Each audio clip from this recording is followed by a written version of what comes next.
Hi everyone, and welcome back to me reading my book, Ticking My Way Through Life. Last time we left off on chapter 2, so today I'm going to go ahead and read chapter 3 for all of you. Alright, chapter 3, The Day My World Changed. I don't think there's a child in the world that has never been asked to sit still. Throughout a small portion of my childhood, I heard it more often than not.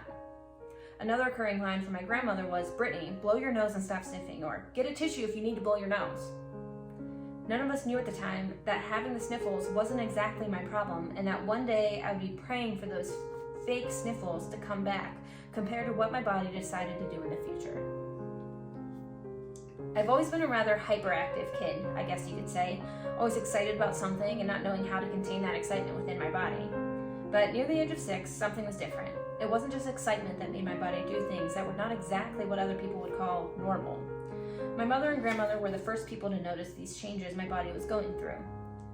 My mom told me that she would notice me moving my head a lot while sitting and watching television, and that prompted her to ask my grandmother to keep a closer eye on me while babysitting. I didn't always know what I was doing, or even when I was doing it when I was young, but I would never forget the time I first felt the urge to move my body when I did not want to. My mom was driving my brother and me home from my grandmother's house. Grandma and Papa were #1 babysitters when we were young, when I first started to feel something I never felt before. I was sitting in the front seat of my mom's red Trailblazer when all of a sudden this weird urge was telling me to move. It's something I don't know if I'd ever been able to explain to anyone. I knew what it wanted me to do, but I didn't know why. I didn't know why the more I tried to ignore it, the stronger the urge would become. Something was telling me to move the muscles in my stomach. I remember every detail of that night. Watching as the trees and houses zoomed by, seeing the dim green light from the radio out of the corner of my eye, while trying to pretend that everything was normal. I would never be able to explain to anyone the enormous amount of discomfort I was feeling. And simply put, I was scared. I knew something wasn't right, but I had no idea what it was, so I tried to ignore it. I continued looking out the window of the passenger seat, listening to music on the radio, and trying to concentrate on anything other than the fight happening between my brain and my body. I watched as the houses passed by in the window, glancing out of the corner of my eye, trying to see if anyone would notice if I just let my stomach do whatever it needed to do. It felt as if my stomach was about to burst, so I let it out and my stomach muscles began to contract in and out as I unintentionally held my breath, and then it was over. Or so I thought. Almost instantly, my mom looked at me and questioned what I was doing and why I was doing it. Panicking, without even looking at her, I said nothing and continued to stare out the window. I didn't know what was happening, so what was I supposed to tell her? I was 6 years old and all of a sudden I didn't have control over my own body.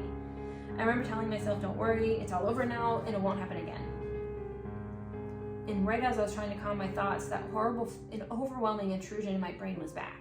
My muscles needed to move, and this time the urge was even stronger. I tried to fight it as best I could because I didn't want my mother to see me do it again, but as hard as I tried to sit still, I couldn't. The feeling to contract my muscles in my stomach and push my shoulder forward overpowered my mind, and soon my body won. I tried to make the movements as discreet as possible, but my mom noticed and again asked, "Brittany, what are you doing?"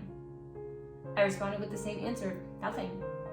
I had no idea how to explain I couldn't help moving my own body, and I didn't think she would believe me. Who would?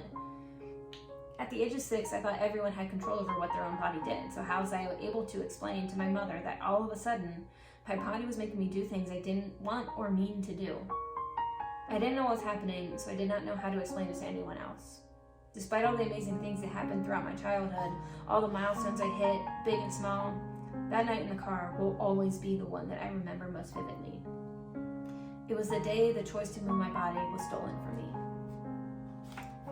I hope you enjoyed following along with me on chapter 3. If you would like to purchase my book, Ticking My Way Through Life, you can purchase it online anywhere books are sold. And remember, if you do read it and enjoy it, please leave a review. Written reviews along with star reviews help authors like myself so much.